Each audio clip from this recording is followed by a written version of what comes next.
Okay, well, thank you very much. Ito po si Nico Fabian. Nandito naman po sa programa natin, Nick Talk, The Real Talk with Nico.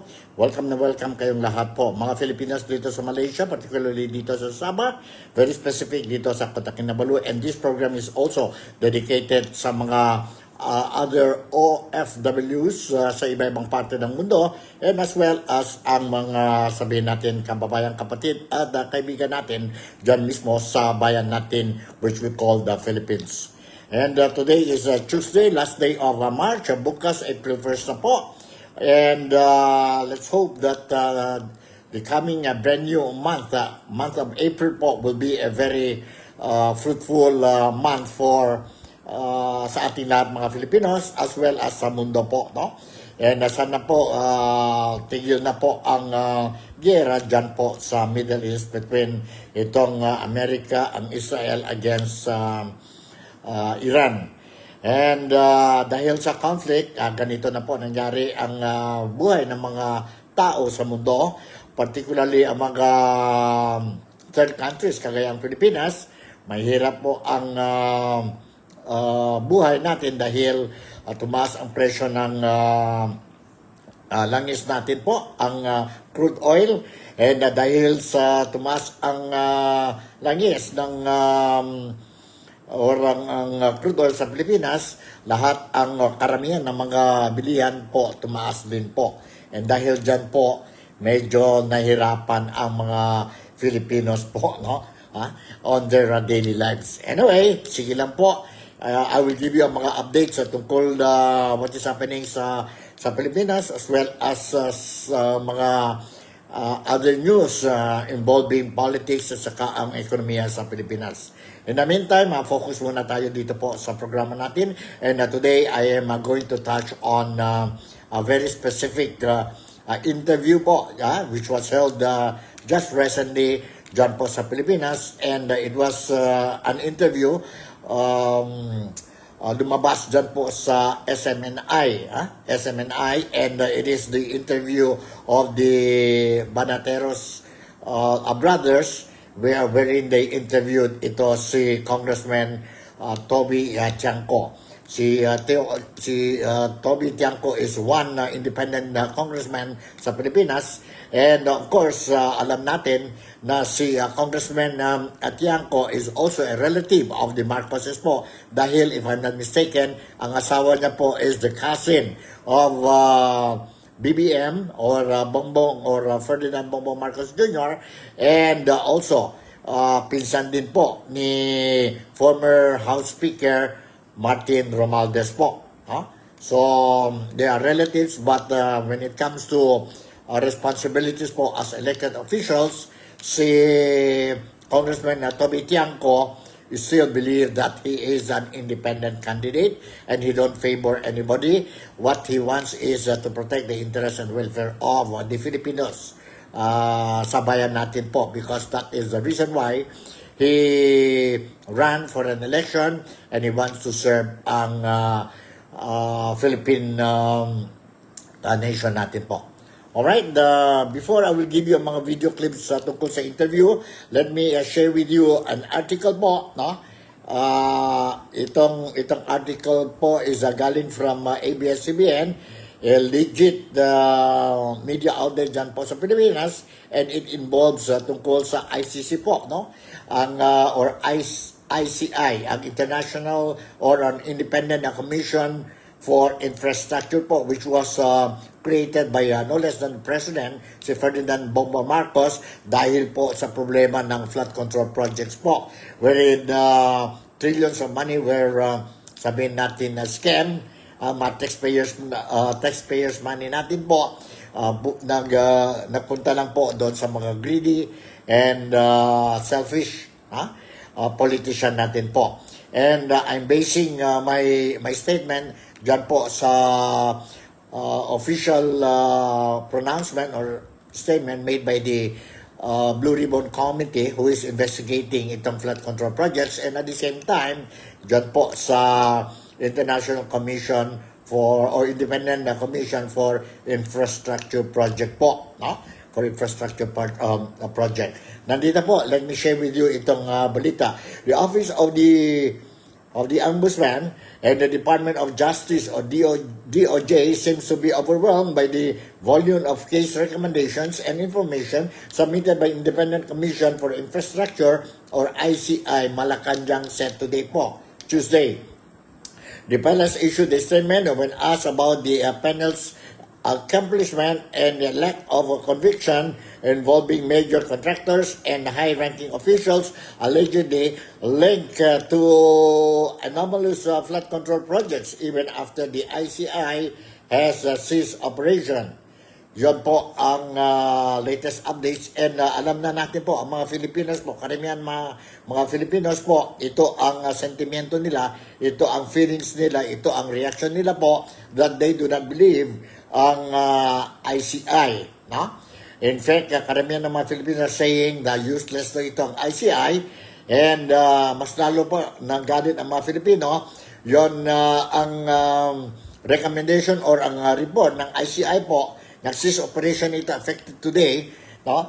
Na wala nang strong evidence against former House Speaker Martin Romualdez po, na to link him talaga to 5 cases against him po sa involvement siya po dyan po sa flood control projects. Galit na galit ang mga tao.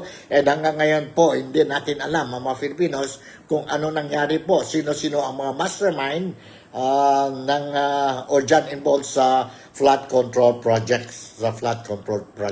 Kayo po, what do you think about itong ICI?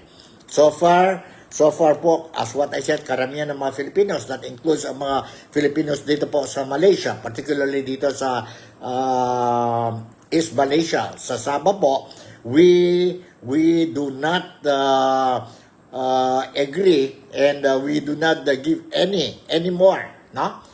Sabihin natin confidence or credibility sa ICI po, no? Sa ICI po. And ito po, yon ang latest info that I want to pass to you dito po sa programa natin tungkol itong ICI.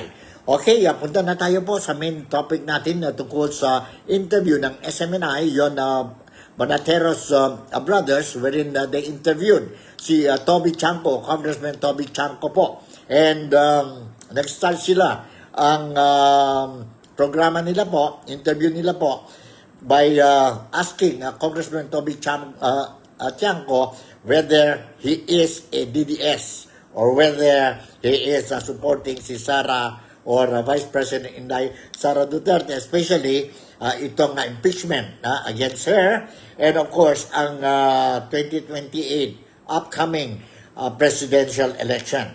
Nandito, I'm going to share with you po ang first video clip na meron tayo dito po, which I prepared para sa inyong lahat po, so that you will see, hear and see kung ano ang stand ni Congressman Toby Chanco po. Nandito, let's watch and listen to this. Hold on. Alright. Okay. Alright, nandito. Let's watch and listen to this. Hold on, ha? Sandali po. I-ano tayo ito. Alright. Nandito po. Okay, sandali po. Kaya ganun ang kanyang mga binibitin. Kasi itong inaakusa kay Congressman ay siya daw ay supporter ni Vice President Sara Duterte. Kaya ganun ang kanyang mga binibitawan pagdating sa impeachment. Let's make it simula pa lang, diretsuhan na. Ayun po ba ay Duterte supporter? Hindi po. Pasensya na po doon sa mga supporters ni VP Sara Duterte. No offense, pero hindi po ako VP Sara Duterte supporter. Nakilala ko lang siya nung sila tumakbo ni President Bongbong Marcos na magkasama. Yun yung first time na na-meet ko siya. At syempre, after that, nakailang beses naman siyang pumunta sa Labotas. So, nakikita kami. Pero, syempre, nung nagka-away na sila, hindi na siya pumunta doon. I think 2-3 times siya pumunta doon. Parang isa doon sa mga mangingisda, isa yata sa isang graduation, tapos may pang isa. So nung unit team pa lang, Kong Toby, nasa grupo na kayo ng ni Bongbong at ni Inday Sara? Yes, sila po yung sinuportahan namin ng mga kababayan ko sa sa Navotas. So, yun po. Pero hindi ako naging active nung kampanyang yun. Okay. Kasi tumatakbo yun ako noon ng bilang congressman noong 2022. So fake news yung kumakalat sa social media. Kasi may kumakalat na parang meme sa social media na may parang sinasabi mo na hindi ka hihinto hanggat hindi nananalo si VP Sara, something like that. And hindi pa ako decided kung sino susuportahan ko sa 2028. Pero yan naman ang problema, di ba? Pag hindi nila magustuhan yung sinasabi at tila pumapabor kay VP Sara, sasabihin na nila na DDS ako. Dati nung medyo yung sinasabi ko ay isip nila pumapabor naman kay BBM, sinasabi nila na masyado kong sip-sip kay BBM. Sa akin kasi in my whole political life, kung ano yung tama, yun ang sasabihin ko eh. Bigyan ko lang kayo ng history. Una akong naging vice mayor 1998. Naging mayor ako 2000. From 2001 to 2010, ang presidente nun is si Jimmy. Kung makampuna ba, ano ka na, nabonas lang, nabonas. Apo, nabonas. Ano kung nabonas lahat, ha? Apo. Nag-mayor muna ako hanggang 2010. So, nung time na yon, ang presidente nun si GMA. Mayor ako pero buong 9 years na yun, hindi ko kakampi si GMA, no?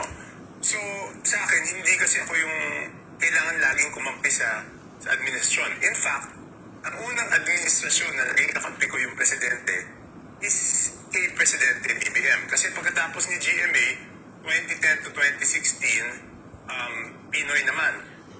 In the beginning, sumama ako sa majority sa House, pero di ba in-impeach si CJ Corona nun? Ako yung lone witness ni CJ Corona na nagsabi sa lahat ng miyembro ng House of Representatives na hindi naman pinabasa sa amin yung impeachment complaint na yun, di ba?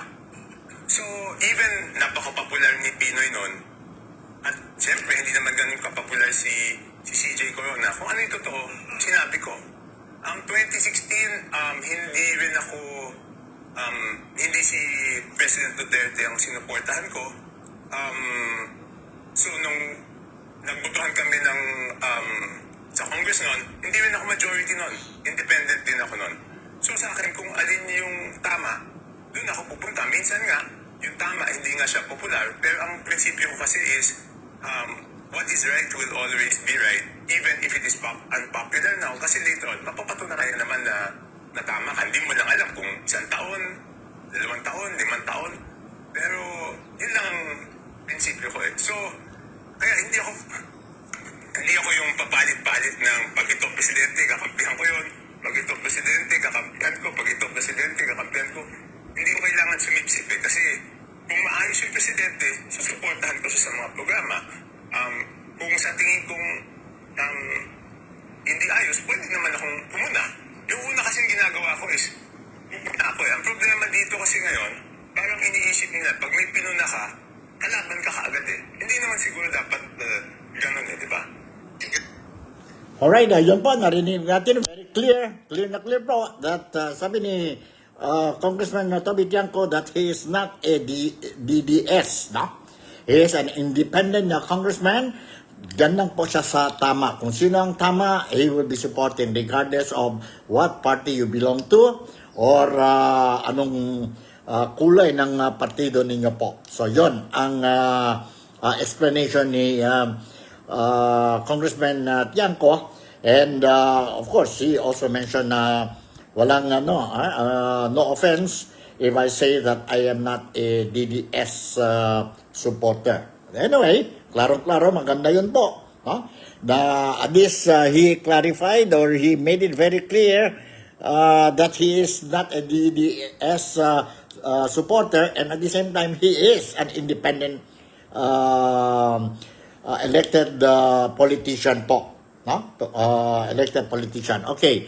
What I'm going to share with you, another video clip po is tungkol naman po sa impeachment ni Inday Sara Duterte. Random lang ito, no? Hindi ito in order, but maganda din if I am going to share with you itong video clip po dahil may question dyan po sa kanya whether sino talaga, ano ang purpose, sino talaga behind sa impeachment ni Inday Sara Duterte.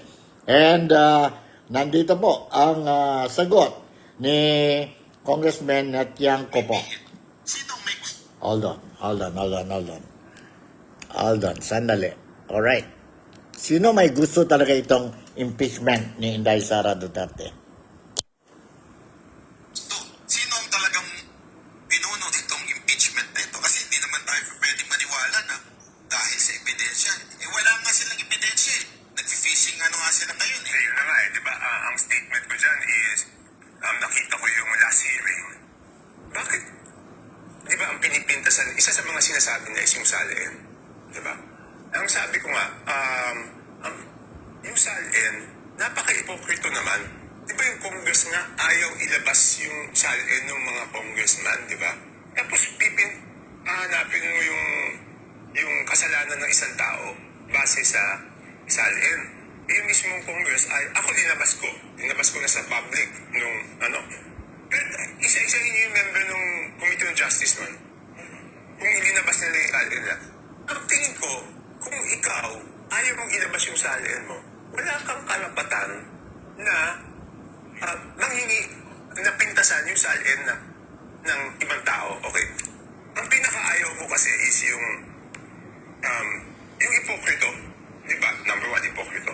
Number 2, yung double standard.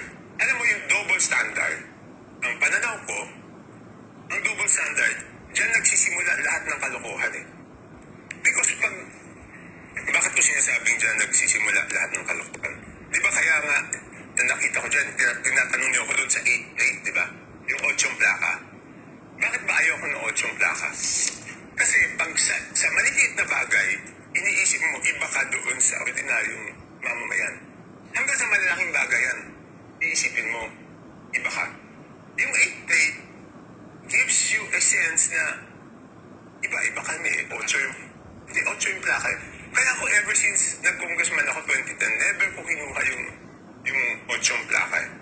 So, ano ba yan? Sinasabi ko nga, the reason kung bakit tayo umabot na dito sa malaking corruption sa history, ang nasa sentro is yung House of Representatives is because doon sa isip na double standard, iba kami, iba yung congressman.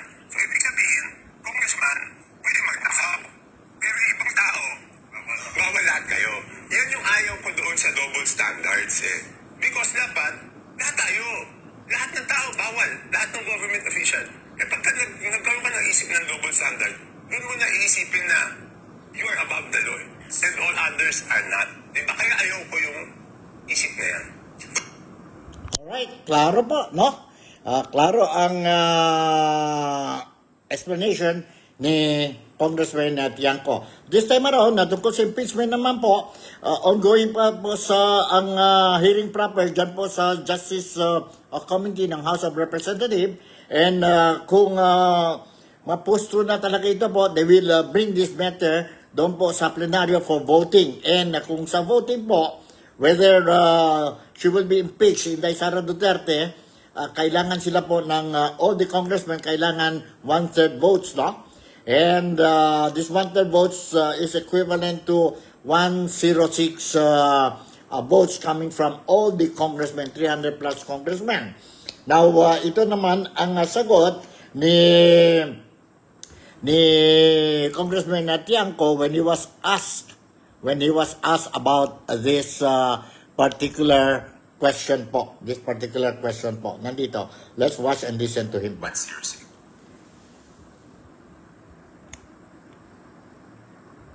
Alright, nandito po. But do you think makakabuo sila ng numero? 106, kasi okay, ganito lang isip ko.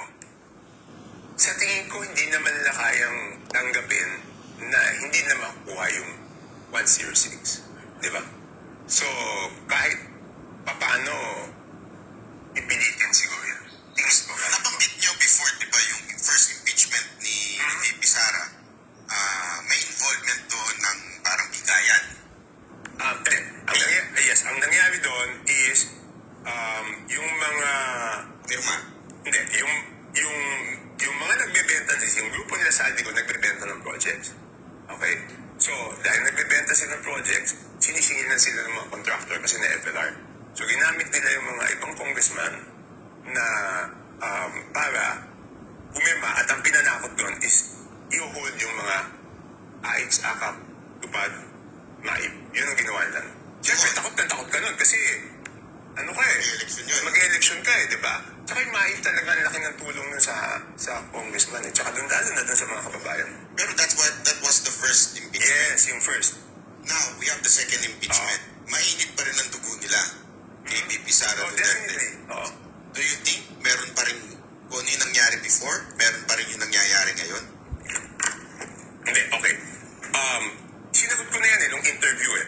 Tinanong ako na isang reporter eh. Kasi hanggang ngayon, lahat ng DPWH projects kasi wala naman insertion eh. Lahat. Total.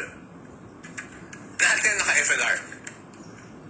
Sabi nila, hindi ko alam for what reason, may mga haka-haka na baka walang pondo yung gobyerno. So tinanong ako na isang reporter. Sabi sa akin ng isang reporter, kung yung FLR ba pwedeng gamitin ngayong eleksyon, ngayong impeachment ni VP Sara. Simple lang yung sagot ko. Sabi ko, pwedeng gamitin, di ba? Pero kung gagamitin o hindi, malalaman lang natin pagkatapos ng botohan kung yung mga bumoto ay rinilis yung pondo at yung hindi bumoto ay hindi rinilis yung pondo, di, makakonfirm natin. Pero after the voting pa, yun, sinabi ko yun. O galit na galit. Would you take part in exposing after na magkaroon ng... Definitely. Walang problema. Walang problema. But do you think makakabuo sila ng numero? 106,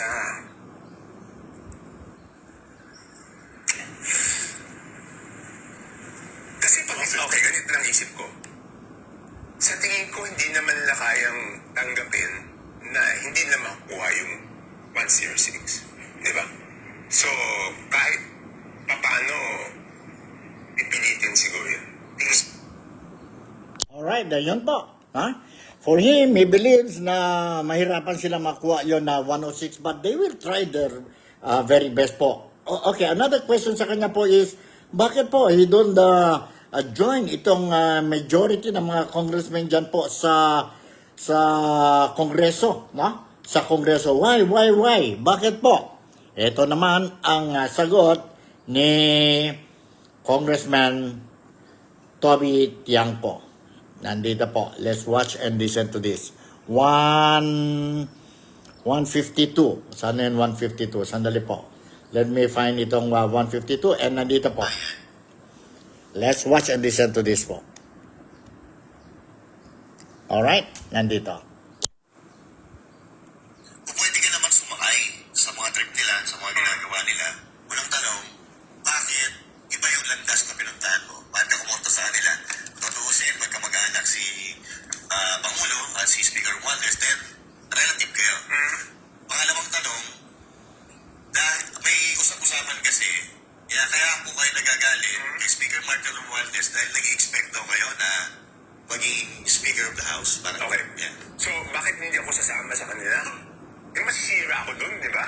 Ibig sabihin, pag sumama ako sa ganung usapan, masisira naman ako. Bakit naman ako sasama doon? Pero ang totoo nun, hindi ko nilang pinapansin eh. Kaya lang malakas ang loob ko magsalita is nung sinabi ni Presidente, mahiya kayo. So, ang isip ko nun, seryoso siya. Kasi pag hindi kasama yung Presidente, walang mangyayari dito eh. Di ba? Kahit sabihin ko yan, kung hindi kasama yung Presidente, walang mangyayari. So, noong una, hindi lang ako kumikibo. Pero, kahit tignan niyo yung history, unang nagsalita ako dyan, other than the reason for impeachment, was noong pagkatapos ng SONA. Di ba? Number 1 yan. Number 2, ano yung pangalon? Pangalawa, masumalang daw loob ko kay... Di ba sinabi ko, right? Sabi ko, kahit matanggal siya, hindi ko tatanggapin yung pagiging speaker. Hindi ko naman talaga tinanggap eh. In-offer ba sa'yo yun? Hindi, ganito nangyari niyan eh. Siyempre, nung tatanggalin na, nag-uusap-usap kami nila Alpi, Benitez, tsaka ni Duke. So, nung tinanong kung interesado ka, sabi ko hindi. So, si Boji na. So, sinuportahan ko si Boji na. Tanong, Alright, yun po. Yun ang answer. Okay, the next video clip I'm going to share video po tungkol naman po when he was asked, no? When he was asked, bakit sa mga ibang congressmen, when, especially mga opposition, whenever they talk, they talk against the administration po, agad-agad po, may mga problema po, no? They will be filing ethics complaint and ang dami po mga problema po. Why kung si Congressman Toby Tiangco open his mouth po, bakit walang walang drastic action na taken against him po ang Kongreso? Ano kaya nga ang rason po? Nandito, let's watch and listen to this, ang explanation ni Congressman Tiangco po. Let's watch and listen to this. Tapos kayo nang bahala po to make your own conclusion. Siguro bakit yung iba hindi nila ako tinitira? Alam ko magkano yung kanila. Ay, hawa ka pala. Hindi kasi yan sa sinabi niya. Last week, inaway ako ni Asidre, di ba? O, di nilabas ko na yung tingog. Isipin mo, tingog, party list, ha? So, takot sila sa'yo. 5.96 billion. Isang party list sa insertion pa lang. Pero kung untouchable, parang ganyan ang tingin sa inyo eh. Kasi naalala nyo yung umatake sa gobyerno si Lebiste, tsaka si Kiko, binanata ng mga kasama nyo. So parang inaapi sila. Ngayon, pag ikaw yung nagsalita, bakit parang tahimik sila? Di ba yung hawak? Ano bang meron? Ano bang meron to? Toby. Bakit Ano wala ka pang ethics Ang galing nyo, ang galing nyo. Ang galing nyo magtanong, ha? Siyempre, lahat ng bala, di ba? Lahat ng FLR, kasi ba, okay, no, March 24, napatawag ako noon sa Malacanang. Because nga, yung House of Representatives, hindi pa binibigay yung kanilang listahan. So, nang problema si Segmina Pangandaman doon, kasi sabi niya, Mr. President, pinukulit ako ng mga congressman na i-release daw yung SARO. Hindi ko naman ma-release kasi wala yung listahan ng SARO. Sabi ko kay Mina, bakit ba ayaw bigyan listahan? Sabi nila, wala daw sila nun. Sabi ko, Mina, imposible mapasok ang kahit anong item sa budget kung walang kopya yung House of Representatives. At sabi ko, hingin mo kasi yung proponent. Kasi pag ako humingi ng proyekto para sa distrito ko, dadalhin ko sa distrito ko. Pag isang congressman humingi ng proyekto at dinala sa ibang distrito, sigurado benta yan. Okay? So, sabi, wala daw. Imposible yan. So, doon kami nagkausap ni Congressman J.J. Suarez. So, siguro bakit yung iba hindi nila ako tinitira? Alam ko magkano yung kanila.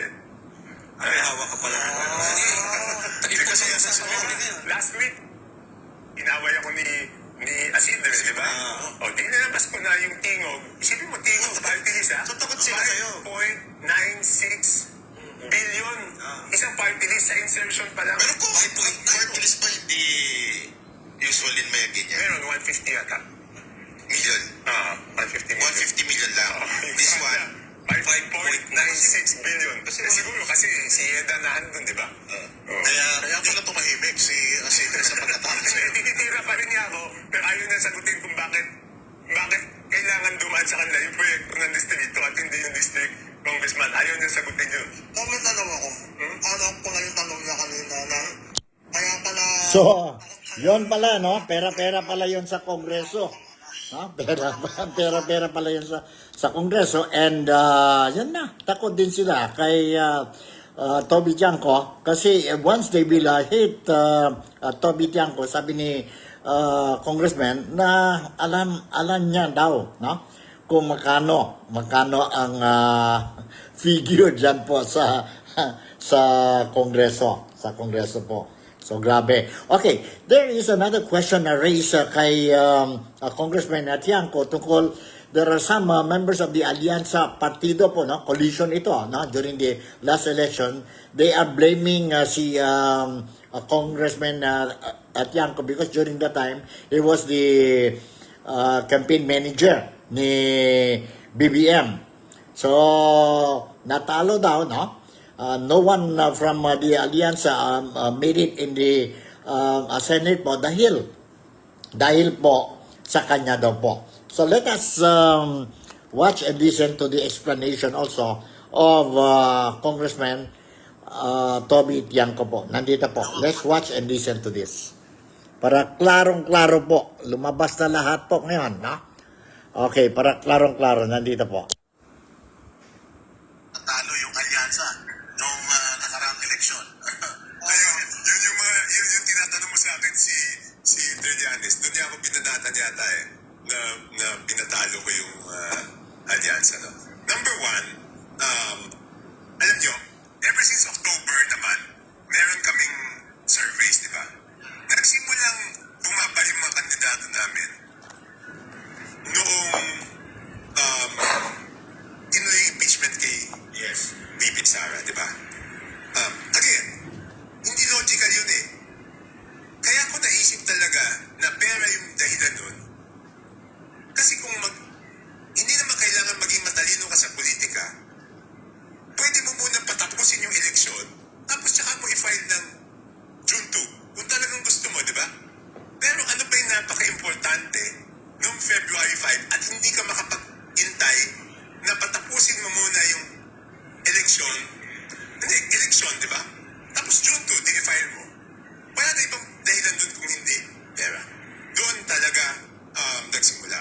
Ang pinakamalala, kung titignan nyo, kahit tignan nyo yung Pulse Asia, nung pinadala si President Duterte sa Hague, talagang tumulusok na. Tapos, tumaas si President Duterte. Okay? Ano naman magagawa ko? Wala naman ako magagawa, di ba? Tapos, ang sinisisi sa akin ng mga bumabatikos is, iniiwas ko daw kasi yung mga kandidato doon sa Visayas at Mindanao. Kasi totoo, hindi na kami pumuntang Mindanao eh. Visayas, isa lang yata, isa lang pinuntahan namin, o dalawa, Iloilo. Ay, yung Iloilo was before na padala. Yung after, Cebu na lang. Ano naman magagawa ko? Yung mismong local candidates namin, ang tumatawag sa akin, huwag na kayo pumunta dito. Kasi pag pumunta kayo dito, matadamay kami. Anong kasalanan ko dun? Di ba galit na galit yung tao? Tapos isipin mo, pipilit kami pumunta dun. Dadalhin lahat ng kandidato. Tapos, totoo ba yun? Ang sigaw Duterte? Hindi na nga pumunta eh. Hindi na nga sa mga ibang lugar? Sa mga ibang lugar? Hindi naman. Siyempre, sinisigurado ko na wala sisigaw na gano'n. Hindi ako mapapaya. Di ba? So, ikaw, kunyari ikaw kandidato namin sa Mindanao, pumunta yung alyansa doon, sisipot ka ba? Hindi ka na po. Tatakot ako. Sila nagsasabi sa akin na huwag na muna kayong pumunta dito. Kung gusto nyo, yung mga kandidato, pumunta isa-isa. Kumbaga, huwag nyo naman, di ba, huwag nyo naman, don't add, ibig sabihin, huwag nyo nang galitin lalo yung tao. Pero kung wait lang, sa dahil magbabatin ako, ba't may nanalo pa siya, sa alyansa? Dito kasi nakabawi yun sa ibang lugar. Pero tingnan mo yung boto sa Mindanao. Wala sa amin walang alyansa nakalusot dun. Saan ba yung sinasabi mo yung local candidates? Hindi, yung mga alyansa tulad ng Soto. Hindi kasi, di ba nakakabawi dito? Luzon. Oo. Ngayon, yung mga crocodile ni Martin Romualdez sinasabi, bakit sa congressman? Bakit sa congressman? Ang daming nadalo. Bakit hindi mananalo yung karamihan nun walang kalaban kasi tinatakot nila yung kalaban? Di ba anong ginawa nila? O yan, buti, ngayon may sabihin. Anong ginagawa na dun sa kalaban ng mga attack crocodile nila? Nasabihin dun sa kalaban, kahit naman manalo ka, wala ka pondo na 3 taon, ba't ka patatakbo? Tsaka kami nakaupo ngayon. Tayo na wala ng kalaban. Paano hindi mananalo yun? Wala namang kalaban yun. Ay, subukan nilang gawin na yung Ginawa nila yan. ginawa nila yan. Gangster pala talaga ito si Romualdez, no? Ginawa nila yan. Hindi, sabihin mo, di subukan nilang gawin na yung 2028. Kaya pala wala laging kalaban si Romualdez, no? Ha? Kaya pala walang kalaban si Romualdez. Disqualified, di ba? Disqualified. Pa yung kalaban. Hindi, di ba parang, so paano na sasabihin sa akin na yun ang basis nila? Ang balik ko sa kanila, wala nga kayong kalaban, hindi nyo mapanalo yung kandidato natin. So ano ibig sabihin nun? Di ba dapat kung wala kang kalaban, panalo lahat ng kandidato natin dun sa lugar mo? Ay bakit wala ka ng kalaban? Hindi nanalo. pagsisihin, baka kayo nalaglag. Alright, yan po, no? Yan po ang explanation ni Congressman Toby Tiangco bakit hindi nanalo ang mga alyansa candidates during the last election po. Now, tungkol naman sa ang comment niya po, reaction niya po when he was asked about ano masasabi mo kay President Ferdinand Marcos? Remember, they are relatives kasi ang asawa niya po is the cousin of the Marcoses po, no? So, nandito. Let's watch and listen to this answer ni Kong Nangyayari. Tiangco po. Let's watch and listen to this. Ang ganda ito po. Alright, nandito. Whether we like it or not, nakikita natin there is a big corruption. Yes, correct. Kaya So, it's either sangkot siya o inutil siya. I mean, yun ang problema. That's why he has to prove, babalik-balik ako sa kanya, na he is in a position to prove na hindi siya sangkot. Walang benefit. Ang problema sa sitwasyon niya is walang benefit of the doubt for him. Kasi pinsan niya si Martin. So ang sitwasyon niya is siya ang dapat magpatunay sa tao na hindi ako kasama dyan. Yun ang kailangan niya. Pero do you think after ilan na yung sinabi niyang mahiya naman kayo, until now, 25? kaya nga, until now, wala pang mapanagot na quote-unquote supposedly big fish na mapakulong. Eh, until now, diba? wala pang big fish. Kaya nga, di ba? So, ibig bang sabihin po nun, wala talaga siyang ginagawa. Kaya nga frustrated ako, no? Pero nung isang araw, nakita ko yata si Boying, may sinabi yata siya na magiging mainit itong... No. Ang sabi niya, Kaya lang kasi, iba kasi pag nagsalita yun, marami sinasabi na hindi nangyayari. ang sabi niya, Mas maiinit pa daw. tag-init. So, hintayin lang. Pero kung hintayin lang... Ay, ayaw. Hindi kasi whether we like it or not, no, alam ko, kung lumabas later on na kasama siya dyan, masakit din para sa akin eh. Kasi mabait naman yung taong yun eh. Mabait naman rin siya sa akin. So if it comes out later on, nakasama siya doon, I will not be happy about it. I'll be sad about it also. But I'll be sad, but I will have to speak to the truth. Kasi wala akong magagawa yun ang katotohanan. Kaya lang Ayoko naman banat na masama naman ako doon sa wala naman akong kasalanan. Kasi meron din tayong, ibig sabihin for so long, na-maintain ko tong pangalan ko na wala akong ganyan. Pero you're ready. Just in case maglabasan pa. Yes, I'm ready, but sinasabi ko, it's going to be painful kasi mabait naman siya, hindi lang sa akin. At naniniwala akong mabait siyang tao eh. I mean, minsan sinasabi ko sobrang bait na hindi siya confrontational eh. Alam mo, pag presidente, hindi talaga pwede yung...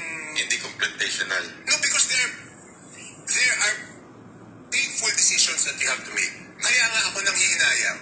Because yung isipin mo, nanalo ka 31 million votes. Paano ka napunta sa sitwasyon ngayon na ang trust rating mo is naging negative? Diba? Saan napunta yung lahat ng political capital mo? Naubos yung political capital mo? Eh, napakahalaga yung political capital na yun. Because yun ang paraan para makagawa ka ng mga reformang masasakit eh. Diba? So, nasayang lahat. So, do you think na wala talagang political will din somehow ito si BBM? Hindi, gusto niya, kaya lang minsan masyadong mabait. Hindi pwede talaga yung mabait. Hindi pwede yung hindi ka confrontational pag politiko ka. Pero sometimes, siyempre, yun ang karakter ng tao. Hindi na natin mapabago, di ba? Kaya lang, tama po kayo doon, masyado siya mabait. Di sana nagpari na lang siya, hindi na lang siya nagpresidente. So, yun. Sana nagpari na. Hindi naman ganyan.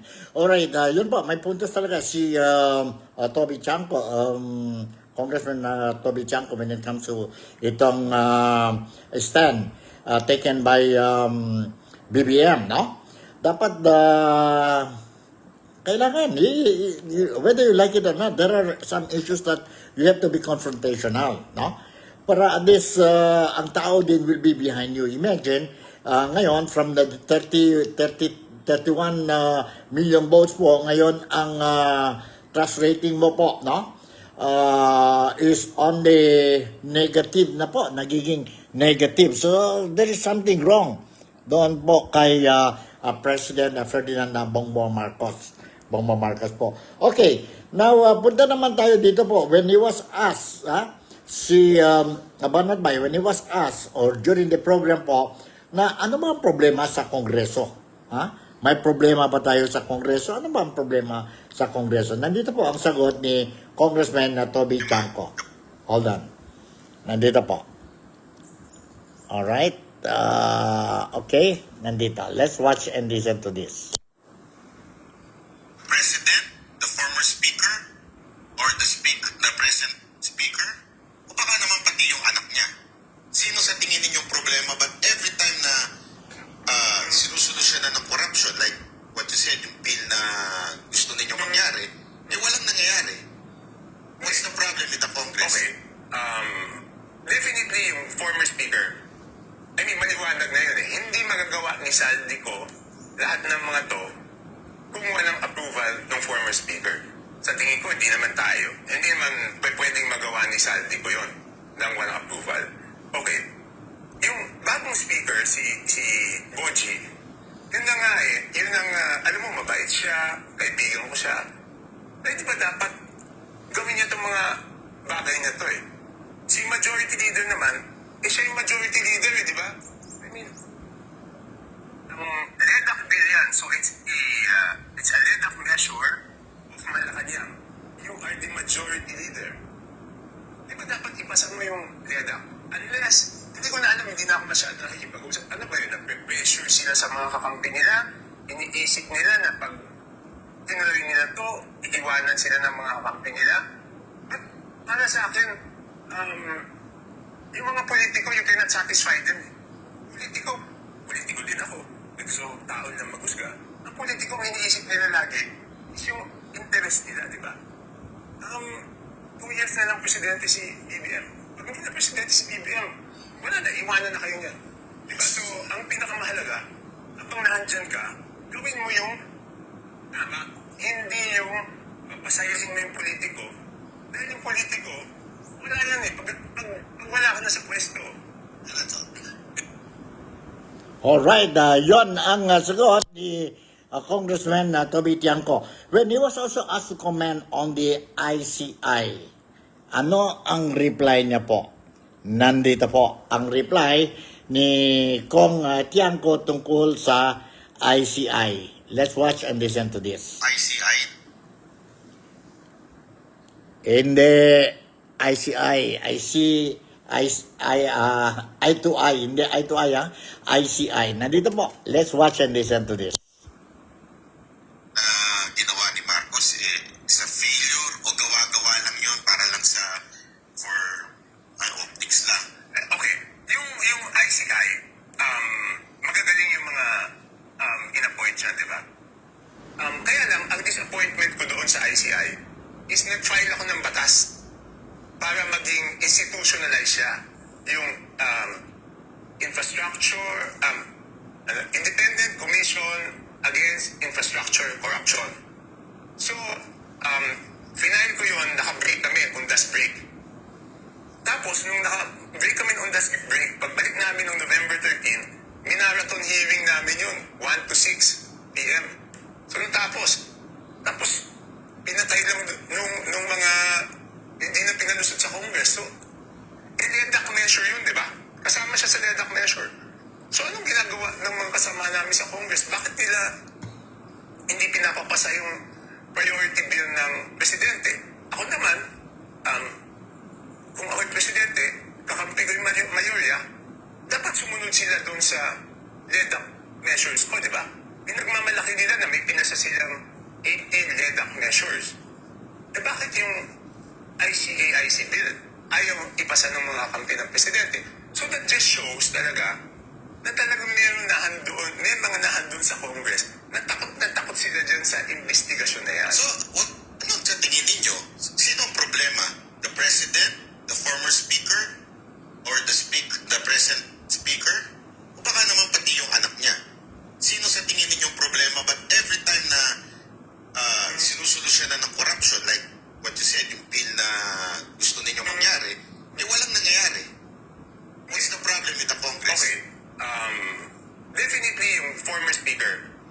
I mean, maliwanag na yun eh. Hindi magagawa ni Saldico lahat ng mga to kung walang approval ng former speaker.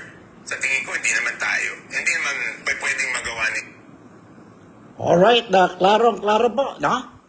Anong problema dyan sa Kongreso? Ang problema po, sabi ni Congressman ko, one is Toby Tiangco, si Martin Romualdez po. Okay, even ang mga Filipinos dito po sa Sabah, they want to know an explanation, the truth. We want to know the truth po. Totoo ba yon ang sabi ni Congressman Toby Tiangco or Toby Tiangco po, na he don't know whether physically si Congressman Martin Romualdez is attending ang mga session dyan po sa Kongreso. Because he claimed na, because he's always present sa session ng Kongreso, no? Pero sabi niya, I cannot see the physical appearance of Congressman Martin Romualdez po. But, sabi niya, sa lista ng mga present ng mga congressman po, nandoon ang pangalan ni Congressman Martin Romualdez. Ano ba ito po? Is he attending? Is he attending ang session? Or hindi? So can we hear any explanation coming from Congressman Martin Romualdez po? Because we also want to know po, no? If nasaan na siya ngayon, and whether he is attending ang mga sessions dyan po sa Kongreso. Sa Kongreso. So, yun po. Siguro hanggang dito na lang muna ang ang programa natin for today. Today is Tuesday, last day of March. We are already March 31st na po. Bukas, it will be ang first day of the month of April po. And still, we are observing ang Holy Week dito po. So let's all, especially those who are observing ang Holy Week po, Lenten season natin po, we will make it as possible, as much as possible. Let's make it a holy and a solemn one po. So with this, once again, si Nico Fabian, maski paano po, I hope I managed to give you some updates ng what is happening sa Pilipinas. And sige lang po, I will continue to monitor ang mga sitwasyon sa Pilipinas so that I will be able to feed you ang mga latest news dyan po sa Pilipinas. So, as what I said, once again, si Nico Fabian would like to say thank you very much for making me a part of your day today. Malaysia, Sabah, the Philippines, God bless us all. Ingat lang tayo po, and I'll see you in my next episode. Bye, and I love you all.